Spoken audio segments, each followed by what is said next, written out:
There's no way around it. Real estate is expensive right now. Whether you're renting or buying, it both are expensive. That's why I wanted to make this video to give you 5 different cities around Metro Detroit, so suburbs that you can purchase in that won't necessarily break the bank or that are relatively affordable. These are places that we're going to be able to find affordable homes, solid school districts, and strong community vibes. We're going to be looking at the median price point for each, the tax rate, so I'm going to use an arbitrary number, $250,000, and then tell you what your taxes will be a year. That will offset your payment a little bit compared to some other places around the city or around the metro. And then also a little bit about the city and what might make it special. Let's dive right in. All right, number 1 off the bat, I might get a little flack from it because people are gonna be like, dude, no, ain't no way. This place is so expensive because of their taxes. Well, yes and no. And this place is gonna be Southfield, Michigan. So Southfield, Michigan is in Oakland County. It's about 15 miles north of downtown. Very centralized, so pretty much Southfield is right in the hub of everything. You're bordering the cities like Birmingham and Royal Oak and Oak Park, like are all in like a hub surrounding Southfield. So location-wise, you got one of the best for sure. Now, the drawback comes from the taxes, but we'll get there in a second. So the median price point in Southfield right now is around $243,000. So now we're getting pretty affordable. So at $240,000, it actually is relatively affordable because in the nation, the median price point for a home is $422,000. And then in Michigan, it's $285,000. So Southfield is under both of those thresholds by a pretty good margin. Now, where it gets a little hairy is because Southfield has a little bit higher millage rate. And if I talked about it previously in other videos, millage rate is what really dictates the tax rate of your home. So let's say for Southfield example, Southfield has a millage rate of 60, actually 58. So we're gonna take the example of a $250,000 house. What we do is kind of split that in half, so 125. So 125,000 times a millage rate of 58, which we would express in numbers as 5.8%, you'll get an answer, a figure of about $7,250 a year, which will be your estimated annual tax rate on a $250,000 house in Southfield. So I just taught you all something that you learned in broker school in real estate. So we're gonna use that same methodology and I'm gonna show you for each one of these cities. And so now you know how I got the numbers. And these actually apply to any house that you are looking at or shopping for. If you find the millage rate, you can figure out the taxes. All right, but I digress. So Southfield, one, location is great. It's a business hub, so there's a ton of businesses all around Southfield. They have Lawrence Tech University that's there, lots of parks. A lot of residents enjoy the parks and the city services, but that's what comes along with a little bit higher millage rate, and that's why you're paying a little bit higher in taxes. So, hey, look, average price point, or median price point, $243,000, but then now you got a tax rate that's a little bit higher. It still does make it affordable on the purchase side. Just gotta watch out to make sure that payment fits your budget as well. All right, moving along, getting out of Oakland County, we're gonna head to the east side, and that's gonna be the next one up on the list, St. Clair Shores. St. Clair Shores is about 12 to 15 miles northeast of downtown Detroit, and is directly bordering Lake St. Clair. Hence the name St. Clair Shores. St. Clair Shores is coming in at a median price point of $232,000. So still in that very affordable range or first time home buyers range where you can find homes that are under that for sure, but right in the middle on average is where you'll be paying that for that. Now St. Clair Shores millage rate is around 48 mils. And so expressing that, breaking it all down, did the math for you, you're gonna be looking at about $6,000 on a $250,000 home in St. Clair Shores per year in taxes. Now what you get for that, I mean, St. Clair Shores is a great one. They have the nautical mile right there along Jefferson. You are very adjacent to the lake, so a lot of people that enjoy the lakes or want to get out on the water and have boats, they enjoy living in St. Clair Shores because you have really quick access to it. Lots of restaurants and shopping along the nautical mile. Very solid community feel, and then also you're really close to Grosse Pointe as well, so you can take that Jefferson all the way down and then you're running to Lakeshore Drive. Jefferson turns into that, I mean, you're in Grosse Pointe. So those two communities kind of neighbor each other and kind of share some similarities, but you're paying quite less of a price tag in St. Clair Shores for sure. This is a place that if you love like a 1950s ranch or something like that, then this might be the place for you because they have a ton of them over there. Strong sense of community and pride in ownership, here, St. Clair Shores could be one to put on your list if you're looking for affordability and to get into a solid community. Hey guys, it's Ed Butler.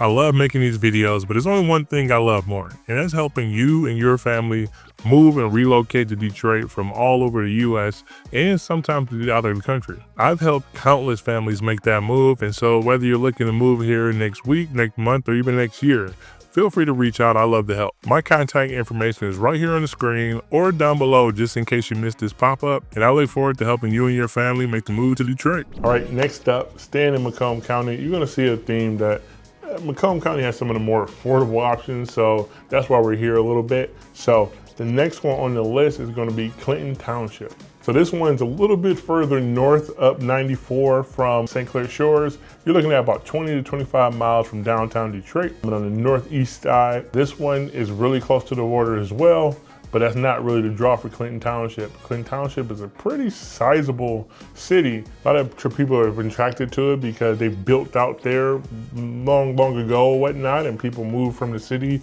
on out there. You know, you got a mix of older homes and then newer developments and things like that. So it's kind of a mixed bag of anything that you kind of want. You can probably find it in Canton Township. All the way from like starter homes all the way to gated $1 million communities, Canton Township has them, which is pretty wild. So the median price in Canton Township right now is $260,000. So we're creeping up towards that Michigan average, but still staying below it. The millage rate drops definitely here. You know, you hear a place with a township in it, your millage rate probably a little bit lower. That's a fun fact. But staying on task, Canton Township comes in at 33 on the millage rate side, right? So doing the math and figures, boom, $250,000 house is gonna run you about $4,125 a year in taxes. So it's a pretty good cut from the couple others we've seen above. It's a cool city, not too far from places like Warren or Sterling Heights that kind of pull a lot of jobs over there. So you can have a quick commute living in one of the communities if you work in one of those cities. It also has Partridge Creek Mall, which is a pretty good draw as well. So, you know, large outdoor mall that people love to, you know, frequent. All right, moving along and wrapping up our Macomb County tour, we're gonna head on over to Sterling Heights. Sterling Heights is actually one of the largest cities in Michigan. I mean, so many homes up there to pick from. So if you have the budget for it and you're looking for something more affordable, chances are Sterling Heights will have a price point or a house for you. Located about 14 miles north of downtown Detroit, straight up Van Dyke, you'll run right into, you know, Sterling Heights. Sterling Heights has a lot of solid communities inside of it. They have everything from new builds to, you know, a lot of colonials for sure. So if you're looking for colonials, Sterling Heights is a spot that you might want to check out for sure. And then you got neighborhoods, neighborhood parks. It's a nice park over there called Dodge Park that a lot of people love to frequent. And then the median price is a little bit higher than what we've talked about before, but the affordability will come in. Just stay with me. So the median price is $323,000 in Sterling Heights right now. But the millage rate is at 38.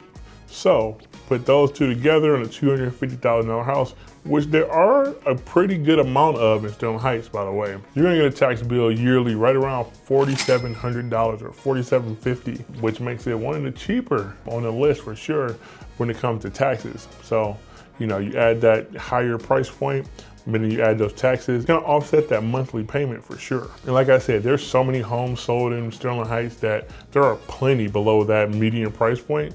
But because there's so many homes, I mean, their price points stretch well above 300 and they're well below 300 as well. So it's not uncommon to find a house in the mid to low 200s in Sterling Heights if you're looking. All right, last but not least, we had to have some representation from Wayne County that wasn't Detroit, right? And a lot of people are probably gonna get on me talking about this city being affordable, but this is my value pick, right? So it's not gonna necessarily be the most affordable place on this list, but you get a lot of bang for your buck and a lot of value in this city overall, I think, and that's why I made it on this list. And that city is gonna be Canton Township. This one's roughly about 23 miles west of downtown Detroit. It's sandwiched right between downtown Detroit and Ann Arbor, Michigan. So you kind of get like a safe space right between to get the best of both worlds. Two great cities and you're sandwiched between them. Canton is actually home of our one and only IKEA over here on the east side. And so a lot of times if we're coming and going down to, Canton, it's to go to IKEA or whatnot. But that's not all it has to offer. It's one of the fastest growing communities in all of Metro Detroit and has been for like 10 years or so. It's very well balanced between, the prices and then the builds and the homes that are come available over here. The schools are really solid. The community is really great. People love living in Canton. A lot of people grew up and raised families there and go back and never leave. A lot of people are looking for places there because not too many of them come up for sale that often. So when you get one, it's kind of like a bidding war type of deal, or you're trying to jump on it and just get you a fixer-upper to get in the city. You'll find a lot of newer constructions over here too. The city does a really good job of city planning for Canton. Overall, it's a very family-oriented city, that's for sure, making it a very great place to start a family, raise a family, or have one. But if you're single the same way, still a solid place, right? So enough talking about building it up, because you're like, all right, dude, how much is this place really? So the median sales price in Canton right now is $392,000. No, but wait, there are definitely some well below that you can get in, but that's all, like I said, it's the median price. So you got some way higher, you got some way lower. So hey, keep walking with me. And then the millage rate in Canton is coming in at 30. So 30 flat, right? So we're gonna be looking at the lowest tax rate on this entire list. And for a $250,000 house in Canton, you're only gonna be paying $3,750 per year in taxes. Now, you get that higher price point, you get those lower taxes, monthly payment kind of offsets. So the value that you get between the schools, the communities, the newer builds, all the amenities that the Canton has to offer, that's the reason why I put it on here as one of my value picks to be in this area, because it's surrounded by a lot of great cities. All right, there you have it, 5 relatively affordable or impactful or value cities in Metro Detroit. There's something for everyone on this list, I believe, no matter what you're looking for. Which one of these areas stood out most to you, and which area you think I left out? Feel free to drop a comment down below. Appreciate you watching, and I'll catch you on the next one.